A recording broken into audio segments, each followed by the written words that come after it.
여러분, 혹시 이런 경험 있으신가요? 분명 일도 열심히 하고 마음도 진심인데 이상하게 사람들에게 신뢰를 받지 못할 때 그 이유가 어디에 있을까요? 정주영 회장은 평생 현장에서 그 해답을 찾았습니다. 그는 이렇게 말했습니다. 사람은 말로 설득되는 게 아니라 태도로 신뢰받는다. 오늘 영상은 바로 그 태도의 힘, 겉모습 하나에도 담겨 있는 인생의 본질을 이야기합니다. 17살 가난과 굶주림을 피해 고향 통천을 몰래 떠난 한 청년이 있었습니다. 주머니엔 쌀 몇 줌, 손에는 노끈 한 가닥, 단 한 가지 믿음만 품고 있었습니다. 서울에 가면 배불리 밥을 먹을 수 있다. 그 청년이 바로 훗날 현대를 세운 정주영이었습니다. 서울 봉내동의 쌀가게. 그는 새벽마다 쌀가마를 짊어지고 온종일 뛰어다니며 세상의 차가움을 그리고 사람의 마음을 배웠습니다. 그리고 어느 여름날 아침 그의 인생을 뒤바꾼 단 한마디가 들려옵니다. 정군, 그 꼴로 손님을 맞을 셈이냐? 땀에 젖은 구겨진 셔츠, 먼지 묻은 바지. 그날 그는 처음 깨달았습니다. 단정함이란 단순한 외모가 아니라 사람을 대하는 예의이자 신뢰의 시작이라는 것. 그 순간 이후 그는 변했습니다. 아무리 피곤해도 아무리 바빠도 먼저 거울을 보고 자신을 세웠습니다. 그 태도가 훗날 수만 명의 직원이 신뢰하는 리더십으로 이어졌습니다. 오늘 영상에서는 그때 그 젊은 정주영이 하루하루의 옷차림, 태도, 습관 속에서 어떻게 세상을 배우고 사람을 얻고 신뢰를 쌓았는지를 이야기합니다. 겉모습 하나에도 마음이 드러나고 태도 하나에도 운명이 바뀝니다. 끝까지 함께 하신다면 정주영 회장이 남긴 단 한 줄의 철학, 단정한 하루가 평생의 신뢰를 만든다. 그 의미를 깊이 느끼실 겁니다. 지금부터 시작합니다. 이 이야기가 당신 마음에 닿는다면 좋아요와 구독으로 아산의 지혜를 함께 이어가 주세요. 늘 구겨진 옷차림. 정주영 회장은 이 한 문장에 사람의 태도와 인생의 습관이 모두 담겨 있다고 말했습니다. 17살 통천의 가난한 농가에서 뛰쳐나온 청년 정주영은 서울에 가면 밥은 굶지 않는다는 말 하나만 믿고 낡은 고무신 한 켤레에 의지해 닷새를 걸었습니다. 그가 도착한 곳은 서울 봉내동. 거기서 처음 얻은 일자리가 쌀가게 점원이었습니다. 그곳에서의 삶은 고됐습니다. 새벽이 밝기도 전에 일어나 쌀가마를 짊어지고 손수레를 밀며 집집마다 배달을 다녔습니다. 낮에는 계산과 장부를 정리하고 밤에는 쌀포대를 꿰맸죠. 하루가 정신없이 지나가던 어느 여름날 아침 그의 인생을 바꿔놓은 사건이 일어납니다. 전날 늦게까지 배달하느라 잠이 들었던 정주영은 그날따라 눈을 뜨니 해가 이미 중천이었습니다. 큰일 났다. 그는 허겁지겁 일어나 구겨진 작업복을 그대로 입었습니다. 머리도 감지 못했고 셔츠에는 쌀가루가 묻어 있었습니다. 그렇게 가게 문을 열려던 순간 사장님이 단호하게 그를 불렀습니다. 정군, 그 꼴로 손님을 맞을 셈이냐? 그 목소리는 꾸짖음이라기보다 부끄러움을 일깨우는 한마디였습니다. 정주영은 멈춰 섰습니다. 죄송합니다. 늦잠을 잤어요. 사장은 잠시 그를 바라보다가 조용히 말했습니다. 너희 복장은 네 마음을 비추는 거울이다. 네 옷이 구겨져 있으면 손님은 이 가게가 구겨져 있다고 생각한다. 그 한마디가 어린 청년의 가슴에 불처럼 새겨졌습니다. 그날 이후 그는 절대 구겨진 옷으로 일을 시작하지 않았습니다. 비록 누더기 같아도 깨끗이 손질했고 시간이 없어도 머리카락을 빗고 신발에 먼지를 털었습니다. 그리고 신기한 일이 일어났습니다. 그가 단정히 가게를 나서자 손님들의 표정이 달라졌습니다. 저 청년 늘 깔끔하네. 저 아이는 믿을만해 보이네. 그 한마디 한마디가 그의 자존심을 세웠습니다. 그는 느꼈습니다. 단정함은 가난해도 가질 수 있는 가장 큰 품격이구나. 정주영 회장은 훗날 회고록에서 이렇게 썼습니다. 나는 옷 한 벌을 살 형편이 못 됐지만 늘 깨끗하게 빨고 다려 입으려 했다. 그 습관이 나를 만든 첫 번째 자본이었다. 그 습관은 평생 이어졌습니다. 현대건설을 세운 후에도 새벽 현장을 돌 때면 그는 늘 깔끔한 작업복에 닦인 안전화를 신었습니다. 회장이니까 편하게 신어도 된다는 비서의 말에 그는 단호히 고개를 저었습니다. 내가 흐트러지면 직원 100명이 따라 흐트러진다. 그에게 옷차림은 단순한 외모가 아니라 팀 전체의 긴장감과 신뢰를 세우는 시작점이었습니다. 그래서 그는 늘 강조했습니다. 복장은 예의이자 언어다. 아무 말 안 해도 네가 어떤 사람인지 이미 드러난다. 한 번은 신입사원 교육장에서 정주영 회장이 조용히 한 사람을 불렀습니다. 구겨진 셔츠를 입고 있던 신입이었죠. 그에게 이렇게 물었습니다. 오늘 아침 거울은 봤나? 아니요, 바빴어요. 회장은 웃으며 이렇게 말했습니다. 그래서 인생이 바쁜 거야. 마음을 다릴 시간 없이 뛰는 사람은 결국 옷도 일도 인생도 구겨진다. 그 말에 강 의장은 조용해졌습니다. 누구도 감히 대답하지 못했습니다. 그날 이후 그 신입사원은 매일 새벽 셔츠를 다리고 출근했습니다. 정주영 회장이 늘 강조하던 건 화려함이 아니었습니다. 깨끗함, 단정함, 그리고 책임감. 그 세 가지가 신뢰라는 단어를 만든다고 믿었습니다. 그는 말했습니다. 구두가 다른 건 부끄럽지 않다. 닦지 않은 구두로 사람을 만나는 게 부끄러운 거다. 가난했던 시절 그는 낡은 구두 밑창을 6번이나 덧대며 신었습니다. 그러면서도 매일 밤 신발을 깨끗이 닦았습니다. 그 손끝에는 단순히 먼지를 닦는 게 아니라 자신의 하루를 정리하는 의식이 있었습니다. 오늘날 우리에게도 이 이야기는 그대로 적용됩니다. 하루를 시작하기 전에 단 3분만이라도 옷깃을 바로 세우고 거울을 보는 시간, 그 짧은 순간이 당신의 하루를 그리고 사람들의 시선을 바꿀 수 있습니다. 혹시 당신은 오늘 어떤 차림으로 하루를 시작하셨나요? 그 옷에는 자신감이 묻어 있나요? 아니면 피로가 묻어 있나요? 정주영 회장이 평생 강조한단 한 문장, 단정한 하루가 평생의 신뢰를 만든다. 다음 이야기는 유행만 쫓는 사람, 겉만 화려한 세상 속에서 진짜 품격을 잃지 않는 법에 대한 이야기입니다. 그가 한 젊은 직원에게 던졌던 단 한마디가 그녀의 인생을 완전히 바꿔 놓았습니다. 유행만 쫓는 사람, 정주영 회장은 이런 사람을 보면 늘 안타깝다고 했습니다. 겉모습은 화려하지만 마음속에는 늘 불안이 자리하고 있기 때문이었죠. 1970년대 현대건설이 급성장하던 시절이었습니다. 본사 사무실에는 수백 명의 직원이 근무했는데 그 중에서도 눈에 띄는 한 사람이 있었습니다. 젊은 여성 직원, 이름은 김지연이었습니다.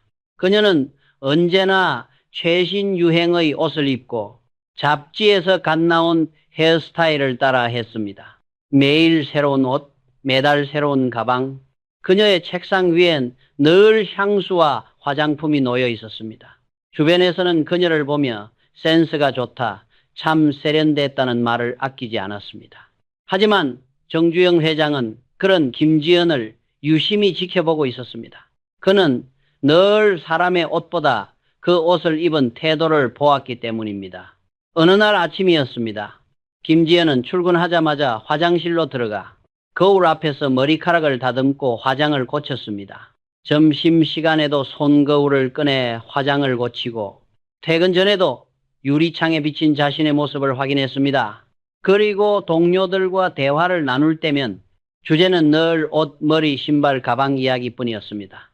그 모습을 본 정주영 회장은 어느 날 그녀를 조용히 불러 세웠습니다. 지연 씨, 요즘 회사 생활은 어때요? 네, 열심히 하고 있습니다. 그녀는 미소를 지었지만 거울을 보듯 머리카락을 정리하고 있었습니다. 정주영 회장은 잠시 그녀를 바라보다가 부드럽게 물었습니다. 지연 씨, 혹시 요즘 마음은 편합니까? 그녀는 잠시 말을 잃었습니다. 누군가 자신에게 마음이 편한가를 묻는 건 처음이었으니까요. 정주영 회장은 창밖을 바라보며 천천히 말을 이었습니다. 내가 지켜보니까 당신은 아침부터 그건 나쁜 게 아닙니다. 하지만 그 시간만큼 고객을 생각하고 회사 일을 고민할 시간은 있습니까? 그 말에 그녀는 고개를 숙였습니다. 사실 그녀는 늘 불안했습니다. 오늘 내 옷이 촌스러워 보이면 어쩌지? 사람들이 나를 평범하다고 생각하면 어쩌지? 그 불안이 그녀를 유행으로 몰아넣고 있었던 겁니다. 그녀는 조심스럽게 말했습니다.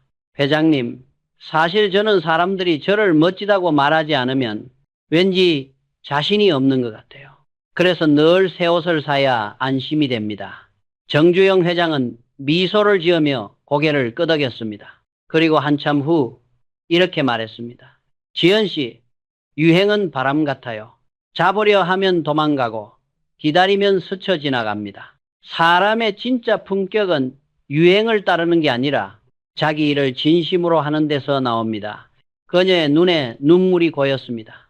그 말은 단순한 조언이 아니라 그녀가 스스로를 마주하게 한 거울 같은 한마디였습니다. 그날 이후 김지연은 조금씩 변했습니다. 매일 새 옷을 사는 대신 그 시간에 고객 전화를 한 통 더 걸었습니다. 화장에 쏟던 정성을 보고서와 기록에 쏟았습니다. 그리고 불안 대신 자신감이 생겼습니다. 놀랍게도 그 변화는 겉으로도 드러났습니다. 그녀는 예전보다 훨씬 자연스럽고 따뜻한 인상을 주었습니다. 그녀를 보던 동료들은 말했습니다. 요즘 김지연 씨 진짜 예뻐졌어요. 정주영 회장은 그 말을 듣고 조용히 미소 지었습니다. 사람은 진심이 얼굴에 드러난다. 마음이 평안하면 아무리 평범한 옷을 입어도 빛이 난다. 그는 그렇게 유행만 쫓는 사람에게 유행을 넘는 품격을 가르쳐 주었습니다. 그녀는 훗날 인사팀의 책임자가 되었고 신입사원 교육 때마다 이렇게 말했습니다. 정주영 회장님은 제게 이렇게 말씀하셨어요. 멋은 옷에서 나오지 않는다. 마음에서 나온다. 우리도 마찬가지입니다. 요즘은 SNS를 켜면 남의 멋이 넘쳐납니다. 그 속에서 나도 모르게 비교하고 초조해지죠. 하지만 정주영 회장은 말했습니다. 진짜 멋은 남이 만들어주는 게 아니라 내가 쌓은 신뢰에서 만들어진다. 그는 화려한 양복보다 오래된 작업복과 묻은 흙에서 더 큰 자부심을 느꼈던 사람이었습니다. 왜냐하면 그 옷엔 그의 노력과 땀 그리고 신뢰가 배어 있었기 때문이죠. 혹시 지금 당신도 남의 시선에 끌려 자신을 잃고 있진 않나요? 화려함보다 중요한 건 오늘 하루를 진심으로 살아가는 당신의 마음일지도 모릅니다. 다음 이야기는 머리부터 발끝까지 명품으로 치장한 사람에 관한 이야기입니다. 정주영 회장이 직접 만난 한 사업가, 그의 시계보다 반짝였던 건 오히려 자신감의 부재였습니다. 머리부터 발끝까지 명품으로 치장한 사람. 정주영 회장은 이런 사람을 볼 때면 늘 조용히 웃었습니다. 겉은 빛나지만 속은 텅 비어 있는 사람. 그 화려함이 오히려 불안의 증거로 보였기 때문이죠. 1970년대 중반 현대건설이 해외 프로젝트를 막 수주하던 시기였습니다. 그날은 해외 투자자와 중요한 미팅이 있는 날이었습니다. 회의실에는 정주영 회장과 임원들 그리고 거래처 대표인 박 사장이 자리했습니다. 박 사장은 문을 열고 들어서는 순간부터 모두의 시선을 사로잡았습니다. 은은하게 빛나는 이탈리아 수트, 금색 시계, 반짝이는 구두, 심지어 넥타이 핀까지 유명 브랜드 로고가 새겨져 있었습니다. 회장님, 이 시계 보신 적 있으십니까? 스위스에서 직접 구해왔습니다. 무려 100만 원짜리입니다. 정말 정교하죠? 박 사장은 자랑스러운 표정으로 손목을 들어 보였습니다. 그리고는 이어서 말했습니다. 이 수트도 이탈리아 장인 맞춤입니다. 1,000만 원이 넘죠. 요즘은 이런 게 사람의 품격을 말해줍니다. 그는 마치 자신이 입은 옷의 가격이 자신의 가치라고 믿는 듯 했습니다. 하지만 정주영 회장은 묵묵히 들을 뿐 단 한마디도 하지 않았습니다. 대화가 오가는 동안에도 박 사장은 계속 시계와 구두, 가방 이야기를 늘어놓았습니다. 회의의 본질보다 자신의 화려함을 증명하는 데 집중하고 있었던 것이죠. 회의가 끝나고 정주영 회장은 그를 조용히 불렀습니다. 박 사장, 오늘 미팅은 잘 마무리됐습니다. 그런데 한 가지 궁금한 게 있습니다. 박 사장은 의기양양하게 대답했습니다. 네, 회장님. 무엇이든 말씀하십시오. 정주영 회장은 잠시 그를 바라보다가 천천히 물었습니다. 그 시계는 참 훌륭합니다. 그런데 그 시계를 차고 있을 만큼의 신뢰를 고객에게도 쌓고 계십니까? 그 한마디에 박 사장의 얼굴이 굳었습니다. 정주영 회장은 말했습니다. 나는 수십 년간 많은 사람을 만났습니다. 진짜 자신감 있는 사람일수록 옷이나 시계 자랑을 하지 않아요. 그들의 품격은 물건이 아니라 말투와 행동에서 드러나지요. 그의 목소리는 부드러웠지만 그 안엔 묵직한 진심이 담겨 있었습니다. 물건은 도구일 뿐입니다. 그걸 사용하는 사람의 마음이 진짜 가치를 결정하죠. 박 사장은 아무 말도 하지 못했습니다. 그는 늘 사람들 앞에서 잘 보이려 애썼지만 정작 자신 안의 불안은 가려지지 않았다는 걸 깨달았습니다. 며칠 뒤 박 사장은 정주영 회장에게 다시 찾아왔습니다. 평소와 달리 소박한 옷차림이었습니다. 그는 수줍게 웃으며 말했습니다. 회장님 말씀을 곰곰이 생각해 봤습니다. 진짜 품격은 옷이 아니라 마음에서 나온다는 걸 알았습니다. 정주영 회장은 미소를 지으며 고개를 끄덕였습니다. 그래요. 진짜 멋은 조용합니다. 옷으로 보이는 게 아니라 그 사람의 태도와 진심으로 느껴지는 겁니다. 그 후로 박 사장은 변했습니다. 회의 자리에서도 자신을 자랑하기보다 늘 상대의 이야기를 먼저 들었습니다. 명품 대신 신뢰를, 화려함 대신 진심을 쌓는 법을 배운 것이죠. 정주영 회장은 늘 이렇게 말했습니다. 돈으로 살 수 있는 건 유행이지만 태도로 얻는 건 신뢰다. 그는 가난했던 시절에도 단 한 번도 자신을 치장하려 하지 않았습니다. 항상 말했습니다. 나는 새 구두보다 다른 구두가 더 편하다. 달았다는 건 그만큼 현장을 걸었다는 증거니까. 그에게 명품이란 브랜드가 아니라 성실함의 누적이었습니다. 작업복이 낡아도 깨끗하게 관리했고 구두가 닳아도 반짝이도록 닦았습니다. 그 작은 습관이 사람들에게 정주영의 신뢰라는 브랜드를 만들었습니다.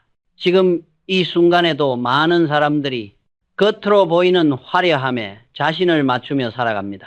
하지만 진짜 품격은 그렇게 만들어지지 않습니다. 그는 말했습니다. 세상은 당신이 입은 옷보다 당신이 보여주는 진심을 오래 기억한다. 혹시 지금의 당신은 무엇으로 자신을 증명하고 있나요? 비싼 물건인가요? 아니면 묵묵한 신뢰인가요? 다음 이야기는 때와 장소를 모르는 복장에 대한 이야기입니다. 정주영 회장이 직접 겪었던 한 회의의 사건. 단 한 벌의 옷차림이 어떻게 신뢰를 무너뜨렸는지 그 생생한 이야기를 전해드리겠습니다. 때와 장소를 모르는 복장. 정주영 회장은 이런 사람을 보면 늘 안타깝게 여겼습니다. 능력은 충분한데 단 한 벌의 옷차림 때문에 신뢰를 잃는 사람들이 있었기 때문이죠. 1970년대 후반 현대건설은 국내외에서 가장 바쁜 시기였습니다. 그날은 외국은행 관계자들과의 중요한 협상 미팅이 잡혀 있었습니다. 이 회의는 향후 수천억 원 규모의 프로젝트 자금에 영향을 주는 자리였습니다. 정주영 회장은 모든 임원에게 당부했습니다. 내일은 회사의 미래가 걸린 날이다. 복장부터 마음까지 단정히 준비하라. 다음 날 회의실 문이 열렸습니다. 임원들은 모두 정장 차림으로 정갈하게 자리에 앉아 있었습니다. 그런데 그중 한 명 젊은 부장 이승민이 들어오는 순간 회의실의 공기가 미묘하게 달라졌습니다. 그는 밝은색 폴로 셔츠에 면바지 그리고 운동화를 신고 있었습니다. 회의실 안은 정숙했지만 외국인 투자자들의 눈빛엔 살짝 놀라움이 스쳤습니다. 정주영 회장은 아무 말 없이 그를 바라봤습니다. 회의는 예정대로 진행됐지만 분위기는 어딘가 어색했습니다. 발표 내용은 훌륭했지만 상대방의 반응은 냉담했습니다. 회의가 끝나고 외국은행의 대표는 미소를 지으며 악수했습니다. 하지만 그의 짧은 한마디가 정주영 회장의 마음에 남았습니다. 훌륭한 회사입니다. 다만 여러분에게 격식이 조금 부족한 것 같습니다. 그 말은 부드러웠지만 의미는 분명했습니다. 그 한마디로 신뢰의 무게가 흔들렸습니다. 회의가 끝난 후 정주영 회장은 이승민 부장을 조용히 불렀습니다. 이 부장, 오늘 회의는 어땠나? 열심히 준비했는데 반응이 좀 냉담했습니다. 그는 고개를 갸웃했습니다. 정주영 회장은 잠시 창밖을 바라보다가 천천히 말했습니다. 이 부장, 그 복장을 입고 상대가 어떤 생각을 했을지 한 번이라도 생각해 봤나? 이승민은 머뭇거리며 대답했습니다. 현장 일이 많아서 움직이기 편한 옷을 입었습니다. 저는 내용이 더 중요하다고 생각했습니다. 정주영 회장은 고개를 끄덕이며 조용히 대답했습니다. 그래, 내용은 물론 중요하지. 하지만 복장은 상대에 대한 예의자 존중이야. 네가 편하면 상대는 불편해질 수도 있다. 그는 말을 멈추고 잠시 이승민의 눈을 바라보았습니다. 옷은 단순한 천조각이 아니다. 나는 당신을 진지하게 대하고 있습니다. 라는 무언의 약속이 담긴 언어다. 그 말에 이승민은 아무 말도 하지 못했습니다. 그제야 자신이 얼마나 중요한 자리에 가벼운 마음으로 들어왔는지 깨달았습니다. 며칠 뒤 다시 열린 후속 미팅 자리. 이번엔 이승민 부장이 가장 먼저 도착했습니다. 단정한 정장 차림에 구두를 반짝이도록 닦고 프레젠테이션 자료를 꼼꼼히 정리했습니다. 회의가 끝난 후 외국은행 담당자는 미소를 지으며 이렇게 말했습니다. 오늘은 훨씬 인상적이었습니다. 여러분의 진심이 전해졌습니다. 정주영 회장은 회의가 끝난 뒤 조용히 웃으며 말했습니다. 봐라, 옷이 사람을 바꾸는 게 아니라 옷이 마음을 바로 세워주는 거야. 그날 이후 그는 신입사원 교육 때마다 이 이야기를 들려주었습니다. 복장은 단순히 꾸미는 게 아니다. 상대방의 시간과 마음을 존중하는 신호다.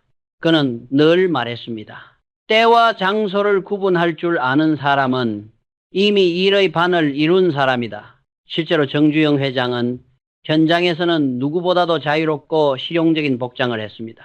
하지만 공식 자리에서는 항상 단정한 정장과 깔끔한 구두를 신었습니다. 그 이유를 묻는 기자에게 그는 이렇게 대답했습니다.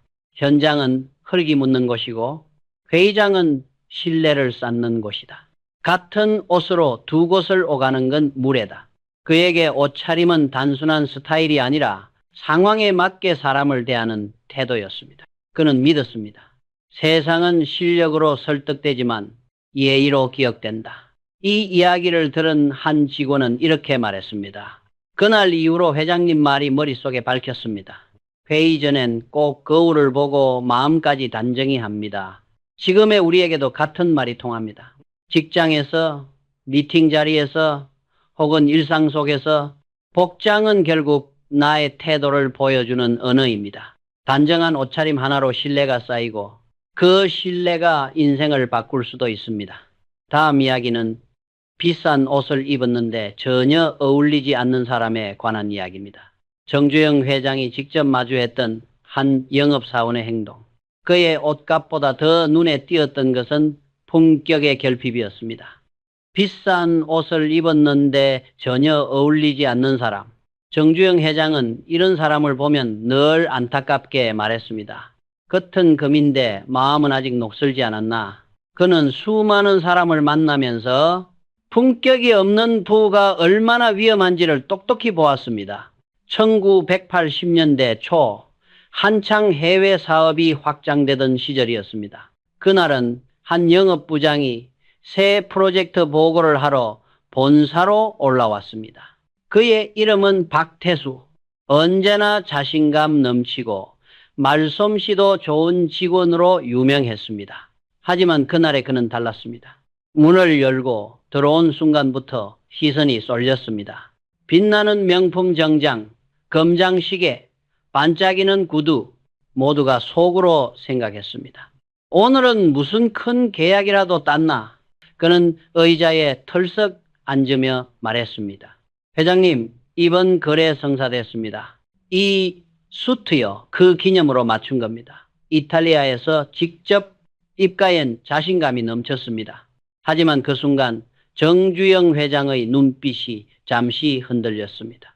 그는 조용히 물었습니다. 그래, 계약은 잘했나? 네, 완벽했습니다. 좋다. 그런데 정주영 회장은 박 부장의 손목을 가리키며 물었습니다. 그 시계는 얼마인가? 스위스산입니다. 100만 원이 넘죠. 그래, 멋지구나. 그리고는 잠시 말을 멈춘 뒤 낮은 목소리로 덧붙였습니다. 그런데 그 시계만큼 당신의 말에는 신뢰가 있나? 회의실의 공기가 순간 멎었습니다. 정주영 회장은 서류를 덮으며 말했습니다. 비싼 옷, 비싼 시계, 나쁠 건 없지. 하지만 그것들이 사람을 대신할 순 없다. 옷이 품격을 만드는 게 아니라 사람이 옷의 품격을 결정짓는다. 박태수 부장은 말문이 막혔습니다. 자신이 자랑하던 그 옷이 순간 부끄럽게 느껴졌습니다. 그날 이후 그는 달라졌습니다. 화려함보다 실력을, 자랑보다 신뢰를 쌓기 시작했습니다. 고객 미팅 자리에서도 말수가 줄었고 대신 눈빛은 진지해졌습니다. 몇 달 뒤 정주영 회장은 그를 다시 불렀습니다. 요즘 얼굴이 달라졌네. 예, 회장님. 지난번 말씀이 마음에 남았습니다. 정주영 회장은 고개를 끄덕이며 웃었습니다. 좋아, 옷은 하루면 살 수 있지만 어울리는 품격은 평생을 살아야 얻는 거다. 그는 직원들에게 자주 말했습니다.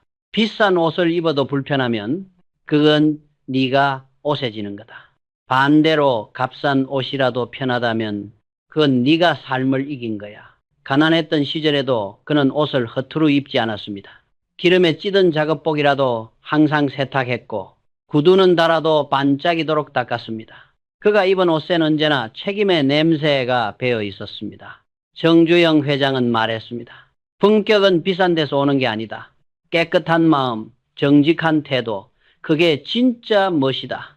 요즘 세상은 브랜드로 자신을 보여주려 합니다. 하지만 정주영 회장은 말했죠. 세상은 네 옷값이 아니라 네 태도를 기억한다.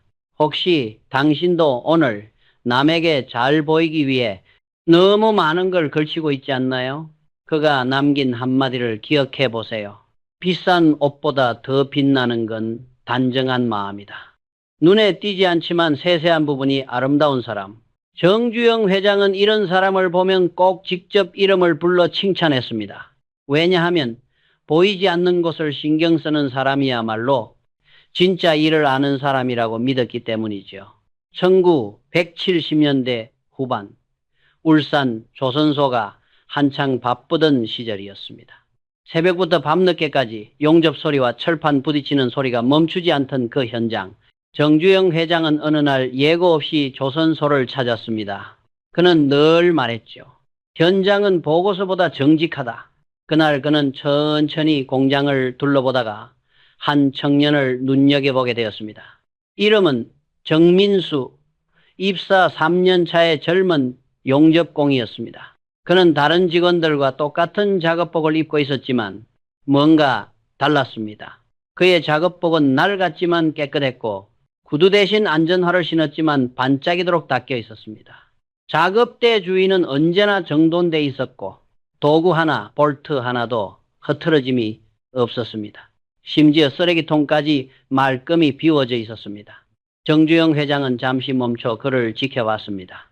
정민수는 아무도 보는 사람이 없어도 작업을 마치면 반드시 주변을 정리했습니다. 바닥에 떨어진 쇠 조각을 줍고 기계에 묻은 기름을 닦았습니다. 누가 시켜서가 아니라 그게 자기 일의 일부라고 믿었기 때문이었죠. 정주영 회장은 다가가 조용히 물었습니다. 민수 씨, 일 끝나면 늘 이렇게 정리하나? 그는 쑥스러운 듯 웃으며 대답했습니다. 네, 회장님. 깨끗해야 다음 사람이 편하니까요. 기계도 깔끔해야 오래 쓰거든요. 정주영 회장은 미소를 지으며 말했습니다. 그 마음이 바로 장인의 시작이야. 그날 저녁 회장은 임원회의에서 이 일을 이야기했습니다. 나는 오늘 현장에서 진짜 리더를 봤다. 직책이 리더가 아니라 태도가 리더를 만든다. 그는 직원들에게 자주 말했습니다. 보이지 않는 부분을 정리하는 사람이 결국 회사를 빛나게 한다. 며칠 뒤 정민수의 이름은 공식 게시판에 올라갔습니다. 이달의 우수사원. 그 이유는 단순했습니다. 아무도 보지 않을 때도 자신의 일을 끝까지 완성하는 사람. 정민수는 크게 놀랐습니다. 자신은 그저 할 일을 했을 뿐이었으니까요. 하지만 정주영 회장은 직접 사무실로 그를 불러 말했습니다. 민수 씨 같은 사람이 많을수록 현대는 절대 무너지지 않는다. 그는 잠시 멈추고 덧붙였습니다. 보이지 않는 것을 소중히 여기는 마음이 결국 보이는 성과를 만든다. 그의 철학은 단순했습니다. 현장 바닥이 깨끗한 회사는 절대 망하지 않는다. 왜냐하면 그 안엔 보이지 않는 성실함과 존중이 깃들어 있기 때문이죠. 그 후로도 정주영 회장은 현장을 돌 때마다 작업복의 주름, 공구의 정리 상태, 그리고 직원들의 눈빛을 꼼꼼히 살폈습니다. 그는 항상 말했습니다. 나는 사무실 책상보다 현장의 공구함을 더 신뢰한다. 그리고 이렇게 덧붙였죠. 정리정돈은 성격이 아니라 인생 태도다. 사람은 누구나 화려한 자리에서 잘 보이고 싶어 합니다. 하지만 정주영 회장은 늘 말했습니다. 보이지 않는 자리에서의 행동이 진짜 그 사람이다. 그가 본 눈에 띄지 않지만 세세한 부분이 아름다운 사람들은 결국 회사의 기둥이 되었고 그들의 손끝에서 대한민국 산업의 품격이 완성되었습니다. 혹시 지금 당신은 누가 보지 않는다는 이유로 작은 일에 소홀하지는 않나요?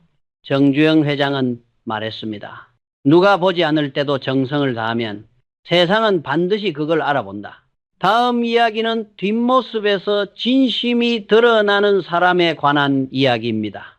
정주영 회장이 직접 경험한 한 면접 장면. 사람의 본성은 들어올 때보다 나갈 때의 뒷모습에서 더 분명히 드러났습니다. 뒷모습에서 진심이 드러나는 사람. 정주영 회장은 늘 말했습니다. 사람의 진짜 인품은 들어올 때보다 나갈 때 드러난다. 1980년대 초 현대그룹은 인재 채용 면접을 직접 진행하곤 했습니다. 그날도 정주영 회장은 수십 명의 지원자를 마주하고 있었습니다. 그중 한 명이 특히 눈에 띄었습니다. 서울대 막 졸업한 청년, 이름은 이지훈. 단정한 정장 차림, 깔끔한 머리, 진지한 표정. 그는 누구보다 열심히 준비해 온 듯 했습니다. 문을 열고 들어올 때 그는 허리를 깊이 숙이며 인사했습니다. 안녕하십니까, 회장님. 면접 기회를 주셔서 감사합니다. 목소리는 떨렸지만 눈빛은 진심이 느껴졌습니다. 정주영 회장은 고개를 끄덕이며 그를 앉혔습니다. 면접이 시작되자 이지훈은 또박또박 대답했습니다. 하지만 긴장 탓인지 자꾸 말을 더듬고 손끝이 떨렸습니다. 저는 어릴 때부터 현대처럼 국민에게 필요한 회사를 만들고 싶었습니다. 말은 어눌했지만 그 안에는 간절함이 있었습니다. 면접이 끝나갈 무렵 그는 자리에서 일어나 감사합니다 하고 정중히 고개를 숙였습니다. 그리고 천천히 문 쪽으로 걸어갔습니다. 정주영 회장은 그때까지 단 한 번도 그의 얼굴을 똑바로 보지 않았습니다. 하지만 문을 향해 걸어가는 그의 뒷모습을 유심히 지켜보았습니다. 이지훈은 문 앞에서 멈춰섰습니다. 그리고 고개를 돌려 다시 한번 깊이 인사했습니다. 그의 어깨에는 긴장 대신 정직한 여운이 남아 있었습니다. 그는 문을 살짝 닫으며 소리 하나 내지 않았습니다. 정주영 회장은 미소를 지었습니다. 그래, 저 청년은 진짜다. 그는 면접관들에게 말했습니다. 사람은 들어올 땐 꾸밀 수 있지만 나갈 땐 본 모습이 드러난다. 문을 닫는 그 자세가 그 사람의 인생을 말한다. 며칠 뒤 이지훈은 합격했습니다. 그리고 몇 년 후 그는 현장 소장을 맡을 만큼 신뢰받는 인재로 성장했습니다. 하지만 그와는 반대로 다른 한 지원자는 전혀 다른 뒷모습을 남겼습니다. 그는 말솜씨가 뛰어나고 자신감도 넘쳤습니다. 저는 현대에 꼭 필요한 인재입니다. 이 업계의 트렌드는 누구보다 잘 알고 있습니다. 그의 대답은 매끄러웠고 표정에는 확신이 가득했습니다. 하지만 면접이 끝나자마자 그는 의자에 등을 기대며 하품을 했고 문을 나가면서는 의자를 세게 밀고 심지어 문을 쾅 닫고 나갔습니다. 그 순간 정주영 회장은 고개를 저었습니다. 방금 그 사람 입은 자신감이었고 행동은 교만이었어. 그는 면접관들에게 말했습니다. 사람의 인품은 마지막 10초에서 드러난다. 말보다 뒷모습이 더 솔직하다. 그리고 이렇게 덧붙였습니다. 나는 사람을 말로 평가하지 않는다. 나갈 때의 걸음걸이와 문 닫는 소리로 평가한다. 그의 철학은 단순했습니다. 사람은 누구나 들어올 때는 꿈이지만 나갈 때는 습관과 진심이 나온다는 것. 그 후로도 정주영 회장은 면접이 끝나면 꼭 지원자의 뒷모습을 끝까지 바라보았습니다. 문을 조용히 닫는 사람, 고개를 숙이고 나가는 사람, 그리고 웃으며 인사하는 사람. 그 짧은 순간 안에 그들의 인생 태도가 모두 담겨 있었습니다. 그는 훗날 이렇게 회고했습니다. 사람은 평생 수많은 문을 드나든다. 그때마다 그 문을 어떻게 닫는지가 그 사람의 품격이다. 현대 인사 담당자들도 지금까지 그 말을 이어받아 전합니다. 면접은 말로 통과하지만 신뢰는 태도로 남는다. 우리의 인생도 마찬가지입니다. 누군가와의 만남이 끝나고 대화가 끝나고 어떤 관계에서 떠날 때 그 마지막 태도가 그 사람의 전부를 말해줍니다. 정주영 회장은 늘 말했습니다. 사람의 진심은 말이 아니라 떠날 때의 행동에서 드러난다. 혹시 지금 당신의 뒷모습은 어떤가요? 서두르지 않고 조용히, 정중히 그렇게 한번 문을 닫아보세요. 그 작은 동작 하나가 당신의 품격을 말해줄지 모릅니다. 다음은 마지막 이야기입니다.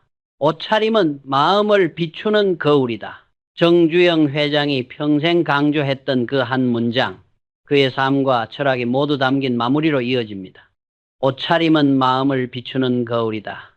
이 말은 정주영 회장이 생전에 자주 하던 말입니다. 그는 늘 말했죠. 사람의 옷차림은 그 사람의 생활 습관이요 마음가짐의 반영이다. 한 번은 기자가 물었습니다. 회장님, 왜 늘 같은 양복을 입으십니까? 정주영 회장은 특유의 미소를 지으며 대답했습니다. 같은 옷을 입는 게 아니라 같은 마음으로 일하니까 그래요. 그의 말에는 단순한 검소함 이상의 철학이 담겨 있었습니다. 그에게 옷이란 자기관리의 상징, 그리고 타인에 대한 예의였습니다. 그는 가난했던 시절에도 옷을 허투루 입지 않았습니다. 신발이 닳아도 반짝이게 닦았고 작업복이 해져도 깨끗이 세탁해 입었습니다. 비싼 옷보다 깨끗한 옷이 낫다. 그의 이런 태도는 주변 사람들에게 깊은 인상을 남겼습니다. 정주영 회장은 자주 현장을 돌며 이렇게 말했습니다. 작업복의 주름은 괜찮다. 하지만 마음의 주름은 스스로 펴야 한다. 그는 단정한 복장이 단순히 외형의 문제가 아니라 자기 자신에 대한 약속이라고 믿었습니다. 나는 오늘도 성실히 일하겠다는 마음을 담아 옷을 단정히 입고 출근했던 것이죠. 회장은 또 이런 말을 남겼습니다. 깨끗하게 입는 사람은 삶도 정리되어 있다. 그는 옷차림을 통해 사람의 태도를 읽었습니다. 단정한 사람은 일에서도 꼼꼼했고 무심한 사람은 일에서도 빈틈이 많았습니다. 그에게 옷은 말보다 솔직한 신호였습니다. 그래서 그는 임직원들에게 늘 말했습니다. 옷은 남을 위해 입는 게 아니라 나 자신을 위해 입는 거다. 마음이 흐트러지면 옷도 흐트러진다. 그는 평생 양복보다 작업복을 더 사랑한 경영자였습니다. 양복은 자리의 상징이었지만 작업복은 노력의 상징이었기 때문입니다. 세월이 흘러도 그가 남긴 철학은 지금도 유효합니다. 요즘은 브랜드와 외형이 모든 걸 말하는 시대지만 정주영 회장은 우리에게 이렇게 묻는 듯합니다. 당신의 옷은 얼마나 깨끗합니까?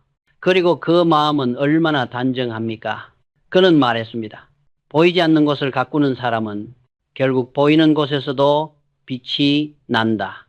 그 말처럼 진짜 품격은 눈에 띄는 화려함이 아니라 보이지 않는 곳의 정성과 진심에서 나옵니다. 이제 우리도 스스로에게 물어볼 때입니다.